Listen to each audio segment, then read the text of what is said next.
Leo, hi! Welcome to Mystic Queen PH at ito ang inyong energy update for December 16 to 31, 2025. This is a general reading, so maaari kayong makarelate, maaring hindi, just take what resonates.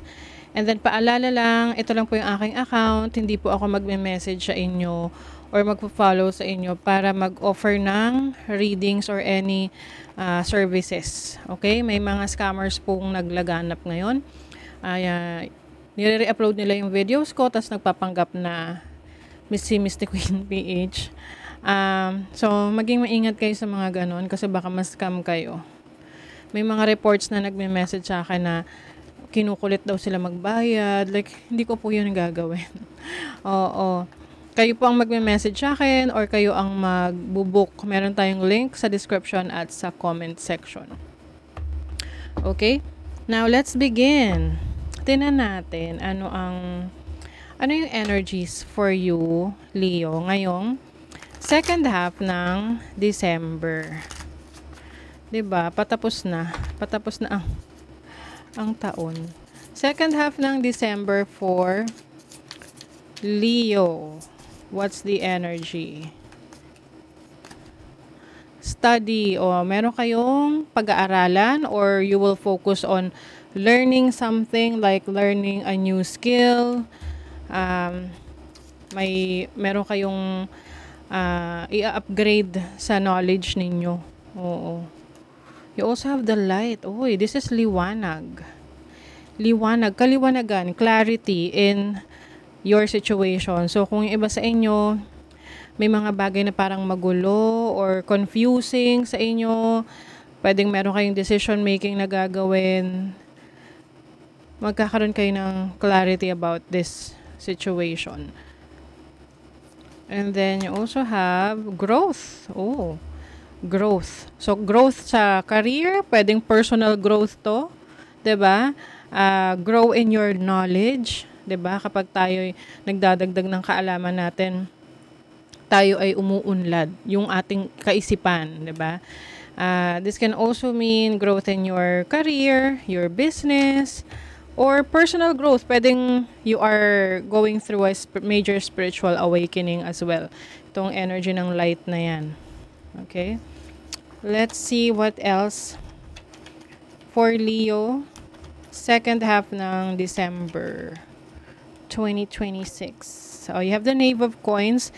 This is a stable energy when it comes to your career, your finances. So things are, kung minsan maisip mo na parang medyo ang bagal ng energy na to, but you are just making sure, no? Maaring that's part of your, yung mga pinagdedesisyonan mo sa buhay ngayon. Nagiging maingat ka, especially in your career, in your business, in your finances.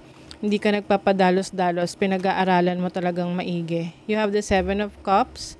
Kasi yung iba sa inyo, ang daming yung choices, no? Ang daming choices available sa inyo. Whether this is about relationships, connections, opportunities sa trabaho, sa career. Kaya, nagiging maingat kayo kung alin yung pipiliin nyo or kung sino yung pipiliin nyo. Especially if this is a relationship connection.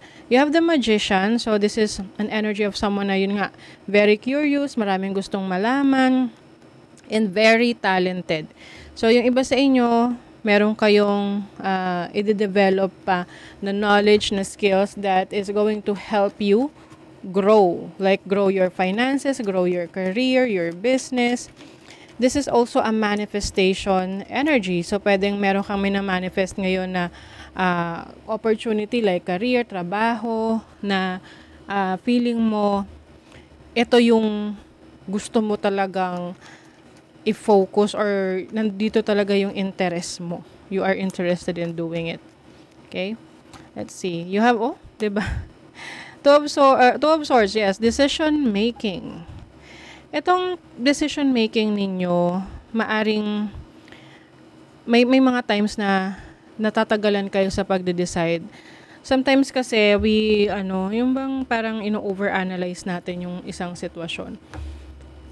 Yun nga lang, you have to pay attention to that kasi minsan yan yung nagiging dahilan kaya nagiging matagal yung progress natin because sometimes na-overanalyze natin yung situation. na parang dahil ayaw nating magkamali, talagang we want to make things perfect. But minsan kasi maganda rin na you are also taking a risk. 'Di ba? Na okay, sigurado ka, you believe in yourself sa mga gusto mong gawin. Some of you pwedeng mas mag tawag nito, magtitiwala kayo sa inyong instinct, sa inyong intuition. Oh, you have the wheel of fortune. Ayan na. So, ando ka na sa point na when you finally made the decision, yun na yung time na magkakaroon ng movement, magkakaroon ng growth. Okay? Kasi nga nag-decide ka na eh. Kumbaga para kang nasa crossroads, 'di ba? So, kung nandun ka sa crossroads, ang daming options, ang daming pwedeng daanan. Kung nakatigil ka dyan at hindi mo alam saan ka pupunta, masa-stuck ka, 'di ba? But once you finally chose the path, doon ka na magkakaroon ng movement. Uusad na. So, that's what I'm saying for you ngayong second half ng December. Na makakapili ka na finally ng path, ng landas na tatahakin mo. Okay. Let's see sa tingnan natin energy ng kaperahan. Money, career, finances for excuse me, Leo. Oh, Page of Pentacles. Ayan. So, yung iba sa inyo, this can be study. Oh, talagang ang studies. Meron kayong ini-improve sa inyong career. Oh, Ace of Swords. This is clarity in your career, in your finances. You have the Four of Swords. So, I think ito yung yung bagay na gumugulo sa isip mo. You've been overthinking, hindi ka na makatulog.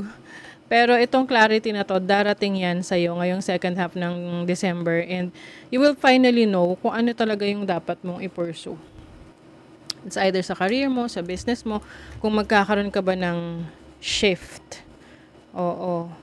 So, yeah, I think merong shift dito kasi may growth eh. May pagbabago, may pag-unlad. Tinan pa natin. For Leo. Kaperahan. For Leo, dalawa to eh. Marketing. Oh, magaling ka raw sa marketing, promoting something. Pwedeng yung iba sa inyo, i-explore nyo yung affiliate marketing. Marami kasi ngayong ways na para kumita ng pera, 'di ba? Oo. So, you will learn something, mga bagong strategies to grow your business or to grow your career. Pwedeng yan na yung source of income mo. Oh, wow. You have the transformation card. So, change is coming for a brand new you. Wow. Embrace the transformation at i-enjoy mo daw yung iyong process. Kasi minsan daw, hindi komportable yung pagbabago, 'di ba? Kasi nga may nagbabago, but it is going to be worth it. Worth it yan para sa career mo, trabaho mo, sa business mo. And then, your relationship. Tingnan natin, relationship. Love life. The Six of Pentacles. Meron kang tutulungan. Oo. Can be a family member or a loved one na may financial needs. Oo. And when it comes to your family, no, kung meron ka ng family, this can be your immediate family or yung family na pinagmulan mo. Like kung meron kang asawa, ganon. You will spend more time with your family. The moon is about a deep emotion with someone. And if you are connecting with someone, I feel like mas lalo mong patitibayin yung relationship ninyo. And meron kang i-workout dito, no? Kasi the Six of Pentacles is about giving and taking. So meron ditong unrequited na situation. So kailangan ng balance sa relationship na to. So ayusin mo yung connection mo na yan with your person. Some of you naman, pwedeng may kinalaman to sa person from your past na meron kang ipa-finalize sa relationship ninyo, sa connection ninyo. But You know, so, pwedeng yung iba sa inyo, pwede itong may chance of reconciliation, but it's still up to you if you want to reconcile with this person for as long as magkakasundo talaga kayo and aayusin nyo kung ano yung problema ng relationship ninyo. Okay? Graceful transformation. Ito na talaga, magsa-start na yung change na yan sa life ninyo ngayong December. Second half. Soften your heart and find your flow. Ayan. So, ito yung hindi ka na magre-resist sa mga pagbabago sa'yo, sa buhay mo. You will find your own flow. Oo. Graceful. Maganda yung proseso ng pagbabago na yan. You are learning and also you are discovering yourself. So, that is your reading, Leo. Thank you so much. See you again.